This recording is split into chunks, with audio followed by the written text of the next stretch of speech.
Hello students. तो बेटा आज हम न्यू टॉपिक को डिस्कस करते हैं, कार्डन्स मेथड। हमने न्यू चैप्टर स्टार्ट किया था सेकेंड, उसमें हमने क्या पढ़ा था, क्यूबिक और बाई क्वाड्रेटिक इक्वेशन के सॉल्यूशन के बारे में हम डिस्कस करेंगे, है ना। चैप्टर का नेम ही था solutions of cubic and by quadratic equation. तो जो क्यूबिक इक्वेशन होती है मतलब जो त्रिघात समीकरण होती है, त्रिघात मतलब किसी भी समीकरण में x की हाईएस्ट पावर अगर 3 है तो वो क्यूबिक इक्वेशन होगी। तो किसी भी क्यूबिक इक्वेशन को सॉल्व करने के लिए हम जो मेथड यूज़ करते हैं उस मेथड को बोलते हैं Cardan's method,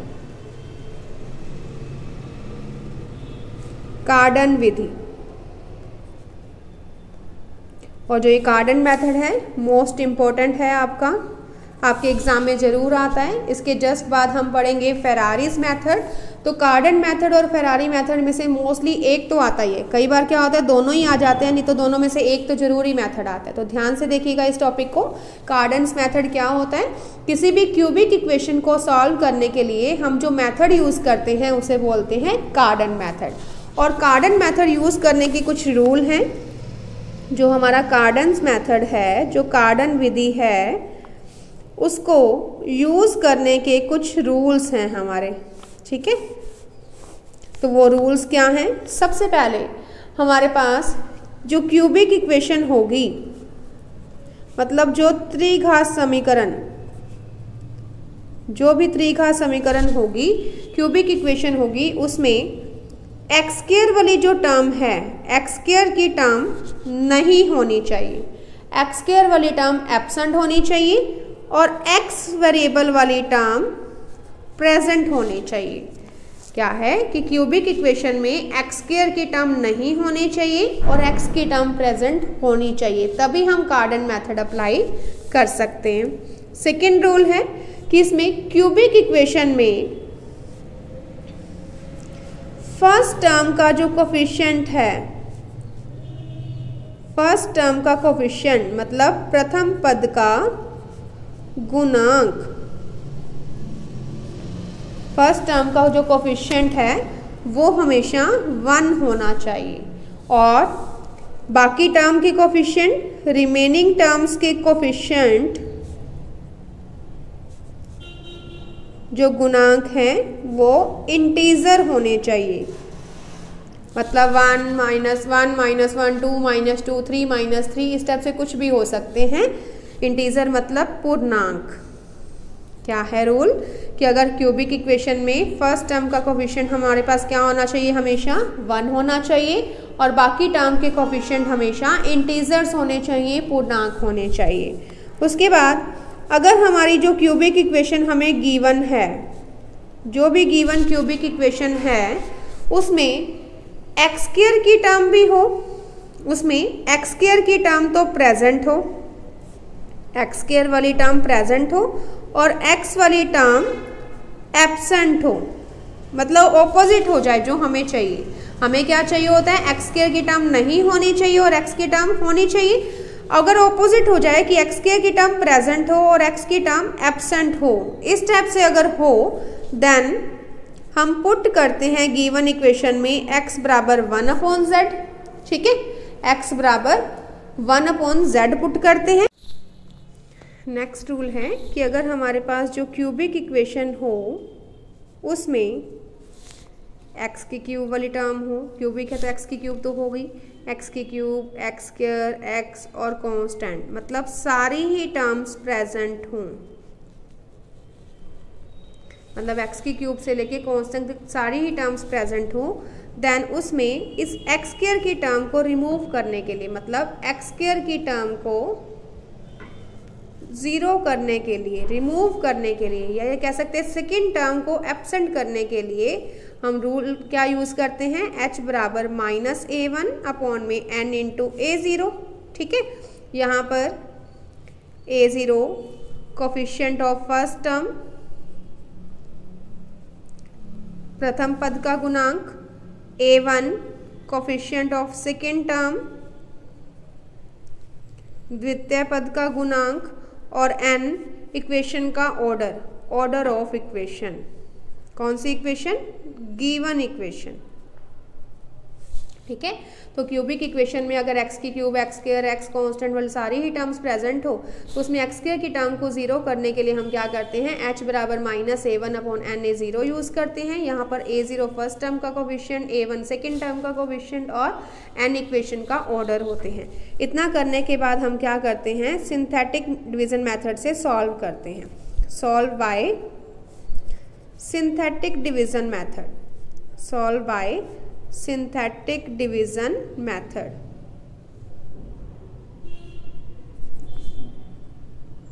synthetic division method से हम सॉल्व करते हैं, मतलब संश्लेषिक विभाजन विधि से सॉल्व करते हैं।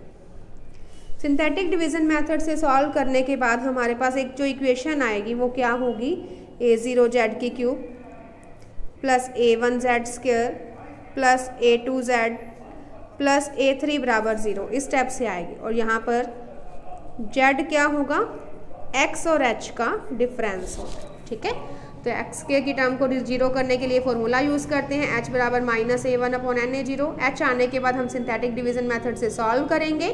सॉल्व करने पर हमारे पास इस स्टेप से एक इक्वेशन आ जाएगी, a0z की cube plus a1z square plus a2z plus a3 बराबर 0। इसमें a0, a1, a2, a3 put up कर देंगे और z यहाँ पर क्या होगा, x माइनस h होगा। ठीक है, तो ये आपके रूल्स हैं कार्डन मेथड का यूज़ करने के लिए। अब हम कार्डन मेथड कैसे यूज़ करते हैं क्वेश्चन में, कार्डन मेथड है क्या, कैसे यूज़ करेंगे हम उसे क्वेश्चन में, वो डिस्कस करते हैं। कार्डन मेथड से क्वेश्चन को सॉल्व करने के लिए सबसे पहले हम क्या देखते हैं, क्यूबिक इक्वेशन होनी चाहिए हमारे पास, और क्यूबिक इक्वेशन में एक्स स्क्वायर की टर्म नहीं होनी चाहिए। अगर हमें एक क्यूबिक इक्वेशन गिवन है और उसमें एक्स स्क्वायर की टर्म एब्सेंट है, एक्स स्क्वायर की टर्म नहीं है, ठीक है, एब्सेंट है, देन हम मान लेते हैं कि गिवन इक्वेशन का एक सॉल्यूशन x बराबर u की पावर 1/3 प्लस v की पावर 1/3 होगा। ये हम अपनी मर्जी से मान लेते हैं कार्डन्स मेथड में कि अगर क्यूबिक इक्वेशन में एक्स स्क्वायर की टर्म एब्सेंट है तो हम अपने आप मान लेते हैं कि गिवन इक्वेशन, जो गिवन क्यूबिक इक्वेशन है, त्रिघात समीकरण है, उसका एक सॉल्यूशन x बराबर u की पावर 1/3 प्लस v की पावर 1/3 होगा। ठीक है, अब फर्स्ट इक्वेशन जो आपकी गिवन इक्वेशन है उसे दे देंगे, सेकेंड इस इक्वेशन को दे देंगे। ठीक है, इक्वेशन सेकेंड में दोनों तरफ अगर हम क्यूब कर दें तो क्या आएगा, x की cube is equals to u की पावर 1/3 प्लस v की पावर 1/3 का होल क्यूब, ये आ जाएगा। तो x की क्यूब क्या बनेगा, इसे a मान लें, इसे b, तो a प्लस b का फॉर्मूला लग जाएगा होल क्यूब का। a प्लस b का होल क्यूब क्या होता है, a की क्यूब प्लस b की क्यूब प्लस 3ab इंटू में a प्लस b। तो लगाएं इसमें फॉर्मूला, तो क्या बनेगा, u की पावर 1/3 की होल क्यूब प्लस v की पावर 1/3 की होल क्यूब प्लस 3u की पावर 1/3 v की पावर 1/3, क्योंकि 3ab into a plus b मतलब u की पावर 1/3 प्लस v की पावर 1/3। तो इसे सॉल्व करें तो क्या बना, x की cube is equal to u की पावर 1/3 की क्यूब है तो u रह गया, प्लस v की पावर 1/3 की क्यूब तो v प्लस 3u की पावर 1/3 v की पावर 1/3 इंटू, इसे पूरे को क्या लिख सकते हैं, u की पावर 1/3 प्लस v की पावर 1/3, और वो क्या था x, सेकेंड इक्वेशन से x लिख दिया हमने बाय इक्वेशन सेकेंड। ठीक है, तो इससे तो x की क्यूब, इन सारी टर्म्स को अगर मैं लेफ्ट हैंड साइड में ले आऊँ तो ये वाली टर्म x वेरिएबल वाली है तो इधर आके माइनस की होगी, तो -3 u की पावर 1/3 v की पावर 1/3 इंटू एक्स, माइनस का साइन, ये सारी टर्म इधर आ जाएगी। इसे मैं लिख रही हूँ माइनस का साइन u प्लस v बराबर 0। तो देखो ये भी एक क्यूबिक इक्वेशन ही बन गई ना, ये भी एक क्यूबिक इक्वेशन आ गई जिसमें एक्स स्क्वायर की टर्म नहीं है, और हमें एक्स स्क्वायर की टर्म नहीं चाहिए होती कार्डन मेथड में। अब हमारी जो गिवन इक्वेशन है फर्स्ट, वो भी क्यूबिक इक्वेशन है, और जो ये इक्वेशन आई है ये भी क्यूबिक इक्वेशन है, मतलब थर्ड इक्वेशन। दोनों का हम क्या करेंगे, कंपैरिजन करेंगे। दोनों का कंपैरिजन करके हम क्या करेंगे, u प्लस v और u इंटू वी की वैल्यूज फाइंड कर लेंगे, मतलब कांस्टेंट का कंपैरिजन करेंगे तो u प्लस वी आ जाएगा, x के कोफिशिएंट का कंपैरिजन करेंगे तो u इंटू वी आ जाएगा। ठीक है, तो u प्लस वी और u इंटू वी आने के बाद हम मान लेंगे कि u और v जो हैं ये दोनों ही क्या हैं, एक क्वाड्रेटिक इक्वेशन, एक द्विघात समीकरण के रूट्स हैं। हम अपनी मर्जी से मान लेंगे, क्योंकि u और v दो वैल्यूज हैं, हम मान लेंगे कि u और v क्या है, एक द्विघात समीकरण के मूल हैं। और वो द्विघात समीकरण क्या है, T square minus u plus V into T plus U V बराबर 0। ये आपने अपनी मर्जी से माननी है, हमेशा ही कार्डन मेथड में इसको ध्यान रखना है, रिमेंबर, ठीक है। T square minus U plus V into T plus U V बराबर 0। इसमें u प्लस वी और u वी पुटअप कर देंगे, u प्लस वी और u इंटू वी की वैल्यू पुटअप कर देंगे, ठीक है। वैल्यू पुट करने के बाद आपके पास t में एक क्वाड्रेटिक इक्वेशन बन जाएगी, है ना, सिंपल फॉर्म में। उसके हम फैक्टर्स कर देंगे, फैक्टर करके हमारे पास t की दो वैल्यूज आ जाएंगी, यहाँ पर भी एक वैल्यू आ जाएगी, यहाँ भी एक वैल्यू आ जाएगी, मतलब t की दो वैल्यूज आ जाएंगी, कोई भी एक यहाँ पर एक यहाँ पर, है ना।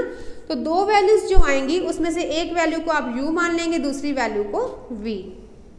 तो t की जो दो वैल्यूज आएंगी उसमें से एक वैल्यू मान ली u आ गई, दूसरी वैल्यू को आप मान लेंगे v। मोस्टली हम छोटी वैल्यू को u मान लेते हैं, बड़ी वैल्यू को v। बाकी आप जैसे मर्जी मान के कर सकते हैं, कोई इफेक्ट नहीं पड़ेगा इसका। तो छोटी वैल्यू को u मान के चलें, अगर बड़ी वैल्यू को v, तो u और v अगर आ गए तो u की पावर 1/3 हम इससे निकाल सकते हैं, और इसी टाइप से v की पावर 1/3 भी निकाल लेंगे, इससे निकाल सकते हैं ना, u की पावर 1/3 और v की पावर 1/3 दोनों ही निकल जाएंगे इससे। ये अगर आ गया तो गिवन इक्वेशन का एक रूट क्या आ जाएगा, u की पावर 1/3 प्लस v की पावर 1/3 था, तो दोनों का सम करके एक रूट आ जाएगा हमारे पास। और जो क्यूबिक इक्वेशन है तो उसके टोटल रूट्स कितने होंगे, 3 होंगे ना, क्योंकि इक्वेशन क्या है, क्यूबिक इक्वेशन है। और क्यूबिक इक्वेशन के जो रिमेनिंग रूट्स होते हैं, एक रूट तो निकल गया हमारा, जो रिमेनिंग रूट्स हैं, बाकी रूट्स हैं, वो क्या होते हैं, इसका दूसरा रूट होता है ओमेगा u की power 1/3 plus omega square v की पावर 1/3। इसे बोलते हैं ओमेगा, ओमेगा और ओमेगा स्क्वायर। x बराबर ओमेगा u की power 1/3 plus omega square v की पावर 1/3।